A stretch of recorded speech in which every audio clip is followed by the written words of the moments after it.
بسم اللہ الرحمن الرحیم۔ پاکستان نے بھارتی وزیر دفاع اور آرمی چیف کے بے بنیاد دعووں کو مسترد کر دیا ہے۔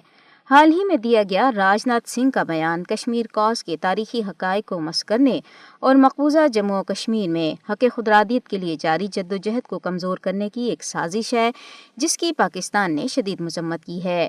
پاکستان نے کہا ہے کہ اس طرح کے دعوے بھارتیہ جنتا پارٹی اپنے سیاسی فائدے کے لیے خاص طور پر ہندو اشرافیہ کو متاثر کرنے کے لیے کرتی رہتی ہے، کیونکہ اسے ملکی اور بین الاقوامی سطح پر گرتی ہوئی ساکھ اور بڑھتی ہوئی تنقید کا سامنا ہے۔ راج ناتھ سنگھ نے جموں کے علاقے اخنور میں ایک اجتماع سے خطاب کرتے ہوئے دعویٰ کیا تھا کہ آزاد جموں کشمیر بھارت کا ٹوٹ انگ ہے۔ انہوں نے اسے بھارت کا تاج قرار دیتے ہوئے یہ بھی کہا تھا کہ یہ پاکستان کے لیے غیر ملکی علاقہ ہے اور بھارت آزاد جموں کشمیر کے بغیر نامکمل ہے۔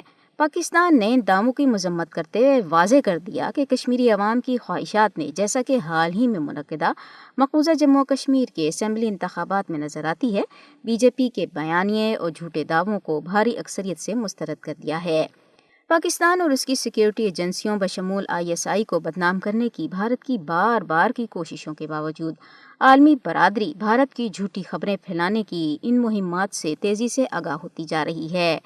بھارت کی جانب سے خود کو ایک متاثرہ ملک کے طور پر پیش کرنے کی کوششوں کا مقصد صرف اور صرف مقبوضہ جموں کشمیر میں انسانی حقوق کی سنگین خلاف ورزیوں پر پردہ ڈالنا ہے۔ اسی طرح پاکستان نے بھارتی آرمی چیف کے حالیہ بیان پر بھی سخت رد عمل ظاہر کیا کہ جنرل اپیندرا دیودی کا بیان بھی حقائق کے منافی ہے۔ پاک فوج کے شعبہ تعلقات عامہ کی طرف سے جاری بیان میں واضح کیا گیا کہ بھارتی آرمی چیف کا بیان بھارت کے پٹے ہوئے موقف کے مردے گھوڑے میں جان ڈالنے کی ایک ناکام کوشش ہے۔ جنرل افسر نے مقبوضہ کشمیر میں کشمیریوں پر انتہائی وحشیانہ ظلم و جبر کی ذاتی طور پر نگرانی کی۔ بھارتی آرمی چیف کے ریمارکس بھارت کی مقبوضہ کشمیر میں بربریت سے توجہ ہٹانے کی ہی کوشش ہے۔ یہ اندرونی طور پر اقلیتوں پر جبر اور بھارت کے بین الاقوامی جبر سے دنیا کی توجہ ہٹانے کی کوشش ہے۔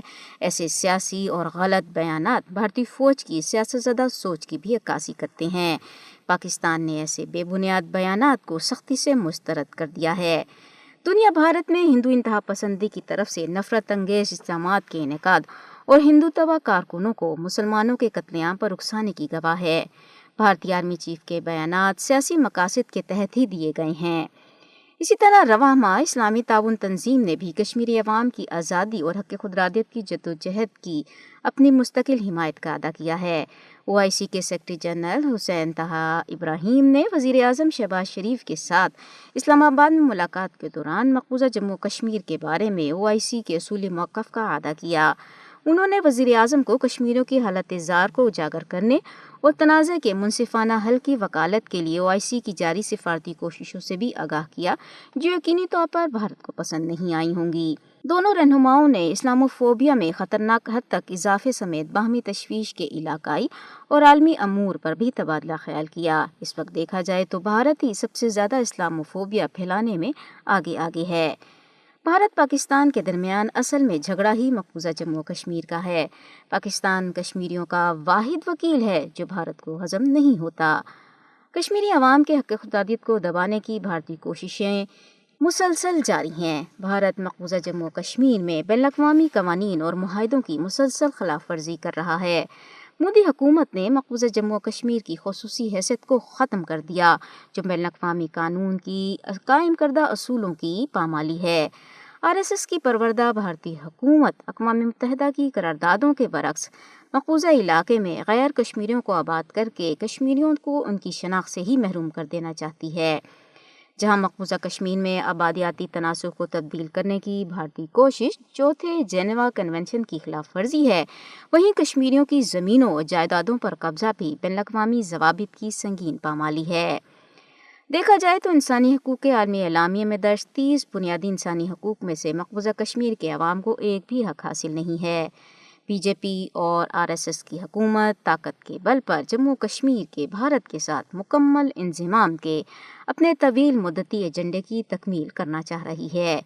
اس وقت مقبوضہ جموں کشمیر کو کشمیری عوام کے لیے زندہ جہنم بنا دیا گیا ہے، تاہم لاکھوں کشمیری عوام کی قسمت کو بھارت کی خواہشات پر نہیں چھوڑا جا سکتا اور نہ ہی بھارت اپنے غیر قانونی اقدامات کے ذریعے اس کی متنازع حیثیت کو متاثر کر سکتا ہے۔ دوسری طرف عالمی قوانین کے برعکس مقبوضہ جموں و کشمیر کی خصوصی حیثیت منسوخ کیے جانے پر عالمی برادری کی خاموشی بھی افسوسناک ہے۔ اس وقت پاکستان مکمل حمایتی ہے مقبوضہ جموں و کشمیر کے حق خود ارادیت کے لیے، جو